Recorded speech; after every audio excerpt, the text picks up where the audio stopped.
This is Joe's Philosophy Corner 76. We'll be exploring the human psyche and every facet of it. Fear. We live in a society ruled by fear. Every time we turn around, there's fear. We have fear of speaking out. We're afraid that we'll be cancelled. We don't want to stand up. We don't want to be noticed. Don't you think that fear has caused a change in society for the worst? Have you not thought that we're all in our little pockets? We're not coming out to defend our freedoms, our rights, and our religious persuasions? Fear. We hear someone make a derogatory remark, a racist statement. We nod and sort of laugh. We don't say anything. But privately we go, oh, that's wrong. We should have done something about it. Here's the key. We should have done something about it, but we didn't. Why? Because we were afraid of what would happen if we did. We're afraid we'd be ostracized. When we have an opinion on something, for example, if we say, I think that a man and a woman is the natural state of the way life should be. In other words, I think there are only two sexes. My God, do we fear the reaction we're going to get? You're homophobic. You're racist. God knows what you are. Even if you add that, I believe you have the right to exist as you do because we're in a free society. You live without fear, so why should I live with the fear of being labeled? We wake up each day. We fear the day outside. What's going to happen? Are we going to get shot? Are we going to get run over? Are our children going to be abducted? Is the world going to end? Fear, fear, and more fear. We look at ourselves and we say, oh, will I be able to do this job? Will I fail? Am I going to be able to succeed? The only real fear you have is if you don't try. It's not failure that's a fear. It's the fear of not trying and not having a possibility of succeeding. We fear that the world's going to end in this climate crisis. None of us really know the full picture. We don't want to do any research. We just jump on one bandwagon or the other bandwagon. We fear what's going to happen. Where are we getting reassurance from? Well, by God, we're getting it from Facebook and Instagram. They're fully informed. When we look at our political structure, do we really understand it? Where do we get our information? We fear what's happening to us, but we're apathetic. We really should not be fearing. We should be questioning what our government's doing, why it's doing it. Why are they trying to put controls in place to affect our free speech, our free press, and our right of assembly? Why are they trying to muzzle the press? We know why, so that they can pursue their agenda. Why are we so fearful that we're not able to say, universities are a place of free expression?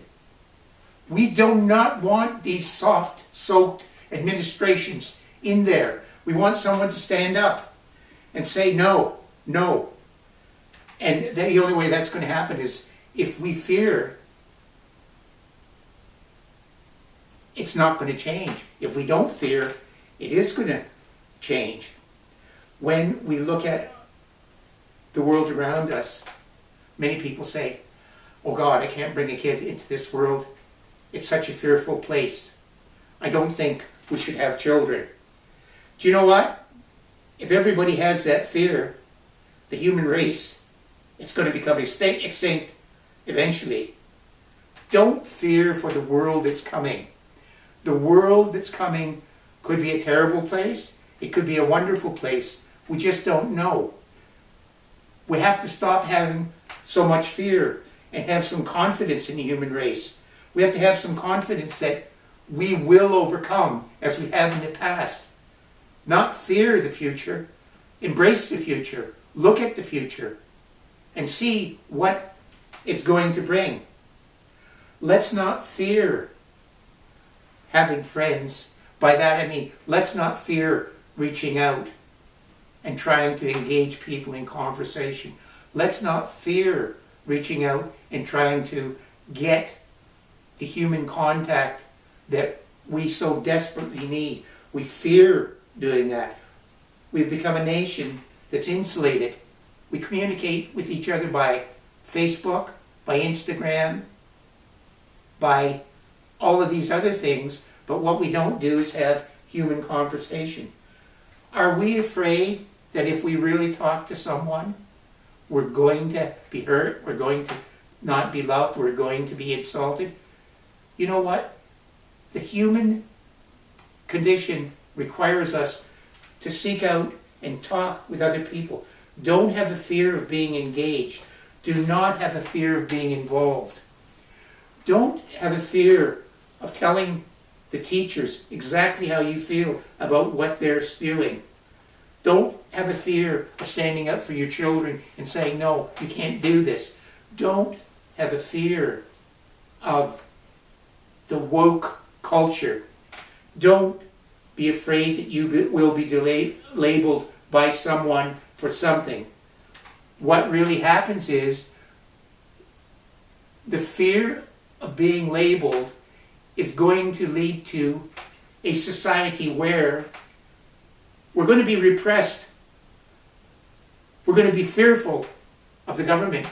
We're going to be fearful of somebody knocking on the door. We're going to be fearful to say anything. Why?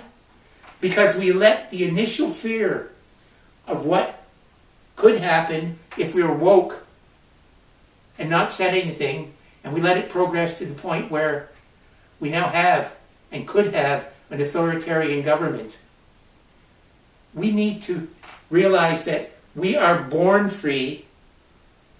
We need to be free. And the fear of living can't be the way you want to go. You do not want to have yourself ruled by fear. You don't want to have yourself ruled by fear and ignorance, because ignorance breeds fear.